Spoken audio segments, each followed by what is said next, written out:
Agreed to, and I give the call to the member for Jagga Jagga. Oh, thank you, Deputy Speaker. And at its heart, this bill is about opportunity. It's about making sure that wherever you grow up, whatever your parents earn, whatever your postcode is not determining what you can achieve. We on this side know that education changes lives. It opens doors, it creates opportunity, not only for individuals, but for families, communities and our country. We also know that talent and people who want to work hard and get ahead exist everywhere in this country. But unfortunately, opportunity doesn't always exist everywhere, and that is what we are changing with this bill. This bill is about ensuring more Australians have the chance to study, to develop new skills and to build the careers they dream of, while helping Australia to prepare for the future. Deputy Speaker, we're very aware that the jobs our children and our grandchildren have in the future won't look the same as the jobs that many of us graduated from university or training into. Technology is transforming workplaces. Artificial intelligence is changing the way we work. The transition to clean energy is creating entirely new industries in our country. Medical science continues to make extraordinary breakthroughs. Our population is ageing, creating a greater demand for nurses, doctors, allied health professionals, teachers, social workers and carers.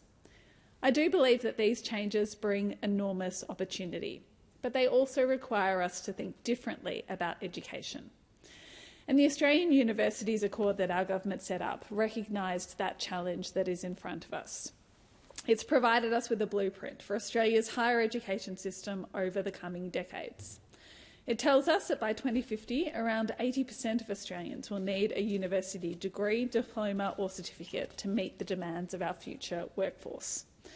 So this isn't simply an education challenge, it's an economic challenge that our country faces. It's a productivity challenge and it is a nation-building challenge. We are clear that Australia's greatest resource is not just what lies beneath our feet, it is in fact our people. It is their ideas, their skills, their creativity and their potential. So we must make sure we unlock that potential. If we want Australia to remain prosperous, competitive and resilient, we need to continue our investment in people, and that is exactly what this bill does. Deputy Speaker, our government asked the Australian Universities Accord to consider a range of issues, including the former Coalition's Job Ready graduate scheme. We've now implemented every recommendation of the Accord interim report, and we've started the work of implementing recommendations from the final report. Over the last 2 years, we've implemented 31 out of the 47 recommendations in full or in part. As the Minister for Education has said, there's more work to do, and he has said the scheme is unfinished business. And I hear from people in my community who remain concerned about the Job Ready graduate scheme. The government is and will keep working through the recommendations in the final report and take advice from ATEC as well. Deputy Speaker, we have a good track record in this space. The Albanese government has made HECS fairer by cutting student debt by 20%. We've fixed unfair education and raised the repayment threshold so that graduates keep more of what they earn. We've introduced an expanded paid prac for teaching, nursing, midwifery and social work students. We've expanded university study hubs across regional and suburban Australia, including one nearby in my community in Epping. We've increased free university preparation courses, we've established the National Student Ombudsman and strengthened protections against gender-based violence on campus. We've made Commonwealth-supported places demand-driven for First Nations students who earn the marks to get in. We've established the Australian Tertiary Education Commission and we've made free TAFE permanent, which is already making a real difference for students at our local Greensborough and West Heidelberg Polytechnic campuses. The reforms we're delivering through this work build on that, creating a new funding system that helps universities grow while making sure more Australians have the opportunity to study and to succeed. Australia needs more graduates and universities need certainty to plan for that growth. Students also deserve and need to know that there will be opportunities available to them. The new managed growth funding system will help to make sure that that happens. It will allow the Commonwealth to better plan where university places are needed and to support universities to grow in a sustainable way. This bill also introduced demand-driven, needs-based funding. And this is one of the components of this legislation that will make the biggest difference. Because, of course, getting into university is only part of the journey. We know that students also need the support to finish. And there have been too many cases where capable young Australians begin university only to, while they're there, find themselves struggling financially while they're juggling work commitments, caring responsibilities, or perhaps simply feeling like they don't belong or they're not doing well enough. This bill recognises that struggle. Universities that educate more students from low socioeconomic backgrounds, from First Nations communities and regional campuses, will receive additional funding to support those students. And that funding can be used for tutoring, for mentoring, academic support, scholarships, emergency financial assistance, wellbeing services. That is going to change the experience for those students who need it most. It is going to make sure that, as well as getting a pathway into university and higher education, they have the opportunity not just to stay there, but to thrive while they are there. Under this new needs-based funding system, the amount of funding per student will more than double next year in some cases. Like our Gonski funding for schools, the more students a university has that meet the criteria, the more funding they will receive to help those students to participate and to succeed at university.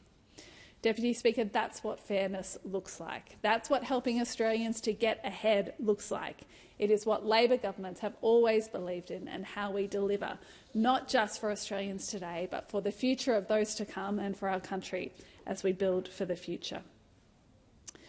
Deputy Speaker, two things the Liberals, Nationals and One Nation have shown us time and time again is that they are unwilling to support fairness and opportunity for Australians who do want to get the skills and qualifications to go ahead. They opposed free TAFE. They opposed cutting student debt by 20%. They opposed making student loan repayments fairer. And every time this government acts to open the doors of opportunity to more Australians, those opposite find a reason to vote no. Just recently, we've seen another example of their view of how they see Australians who deserve more support should get ahead. We saw that through Senator Bragg saying that Australians on lower incomes should simply accept lower quality housing. Tells you everything about the priorities of those opposite. Whether it's cutting free TAFE, whether it's our efforts to cut student debt, cheaper childcare or strengthening paid parental leave or expanding Medicare, the choice is clear. Labor believes government should help people get ahead, no matter where they come from or how much they earn. Those opposite have shown time and again that when we act to give Australians a fair go, they will stand in our way.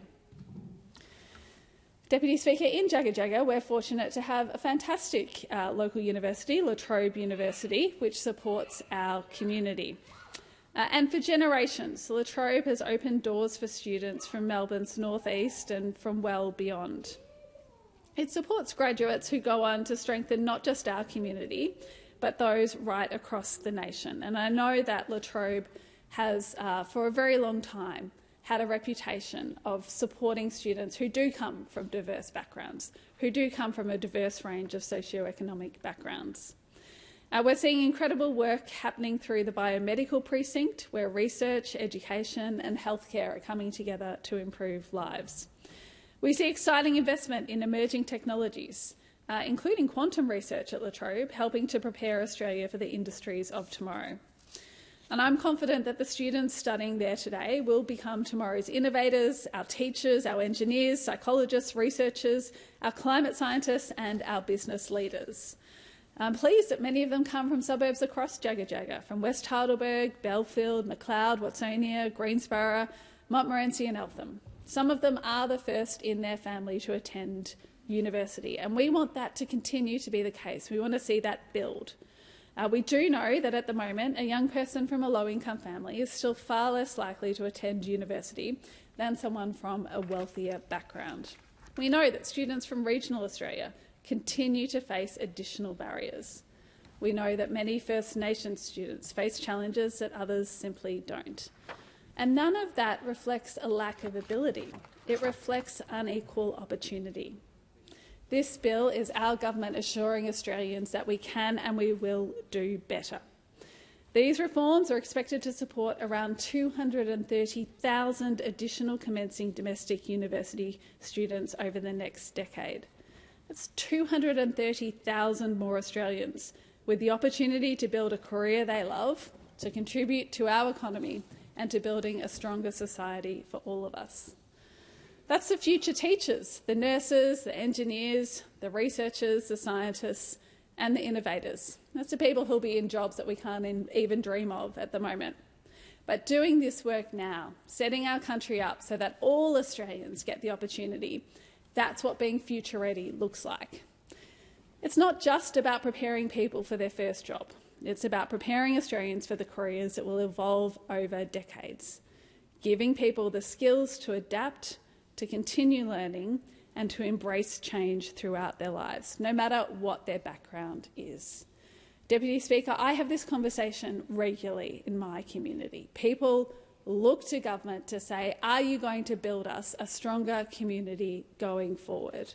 In a time that feels uncertain, what are you doing to make sure that the Australian promise will continue to be there, that there is opportunity for all?